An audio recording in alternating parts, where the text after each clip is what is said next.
Sekarang soal nomor 32.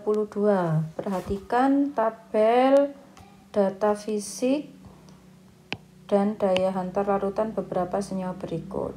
Ada senyawa L, M dengan titik leleh itu dan daya hantar listriknya seperti itu. Yang ditanyakan adalah jenis ikatan yang terdapat pada senyawa L dan M berturut-turut adalah. Nah, ini yang harus kita pahami. Jenis ikatan itu ada beberapa ya, ada ikatan ionik. Jadi ikatan itu ada ikatan ionik, ada ikatan logam, ada ikatan kovalen. Ini secara garis besar. Nah, ikatan kovalen nanti dibagi lagi. Ada kovalen polar dan ada kovalen non polar. Nah, setelah itu sekarang kita amati dari ciri-cirinya. Titik lelehnya 801 derajat Celcius. Nah, ini termasuk tinggi ya. Jadi titik leleh senyawa mempunyai titik leleh 800 itu termasuk tinggi, dan daya hantar listrik larutan itu menghantarkan. Jadi bisa disimpulkan kalau senyawa L ini adalah senyawa ionik. Kenapa kok senyawa ionik? Karena salah satu atau ciri-ciri dari senyawa ionik itu adalah apa? Titik didih dan titik leleh tinggi.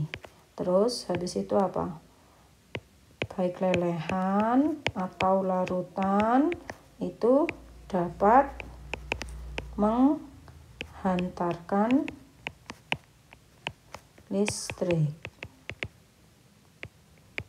Tapi kalau dalam bentuk padatan, senyawa yang berikatan ionik itu tidak bisa menghantarkan listrik. Nah, jadi yang L itu adalah ionik. Berarti bisa A, bisa D. Nah, sekarang kita lihat senyawa M-nya. Nah, senyawa M itu titik lelehnya 86,8 dan tidak menghantarkan.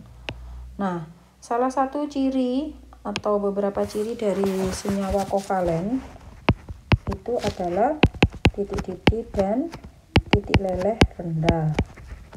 Setelah itu, kalau bentuk larutan itu bisa, tapi nanti ini dilihat lagi ya. Tapi yang paling khas kalau kovalen itu titik didih dan titik lelehnya rendah. Nah, terus untuk membedakan polar sama yang non polar bagaimana?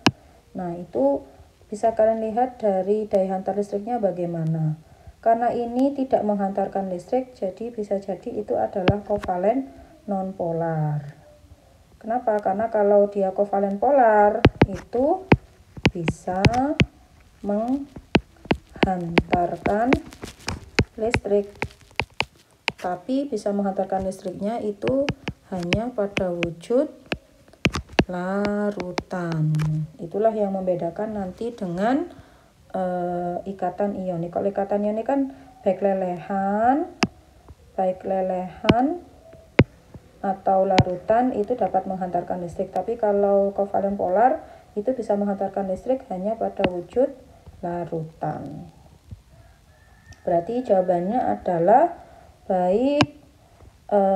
Jadi yang L itu ionik, sedangkan yang M itu adalah kovalen polar. Jadi D. Oh iya, kalau kovalen non polar itu baik bentuknya larutan atau lelehan atau padatan itu tidak bisa menghantarkan listrik. Jadi jawaban yang paling tepat adalah